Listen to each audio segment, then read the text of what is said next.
আসসালামু আলাইকুম। আশা করি সবাই ভালো আছেন। আলহামদুলিল্লাহ আমিও ভালো আছি।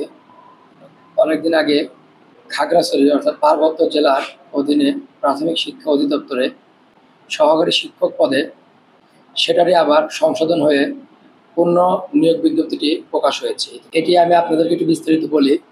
সেটা হলো যে খাগড়াছড়ি পার্বত্য জেলা পরিষদে হস্তান্তরিত প্রাথমিক শিক্ষা বিভাগের আওতাধীন খাগড়াছড়ি পার্বত্য জেলার সরকারি প্রাথমিক বিদ্যালয়ের রাজস্ব খাতভুক্ত সহকারী শিক্ষক এর বিদ্যমান শূন্য পদে জাতীয় বেতন স্কেল অনুযায়ী অস্থায়ীভাবে নিয়োগের বিজ্ঞপ্তিটি প্রকাশ করেছে। এখানে শুধু খাগড়াছড়ি পার্বত্য জেলার স্থায়ী বাসিন্দারাই আবেদন করতে পারবেন। তো এই নিয়ে আমার অনলাইন প্ল্যাটফর্মে এটির পোস্ট করা আছে। আপনারা সেখান থেকে দেখে পূর্ণাঙ্গ সার্কুলারটি পড়ে আবেদন করে ফেলবেন।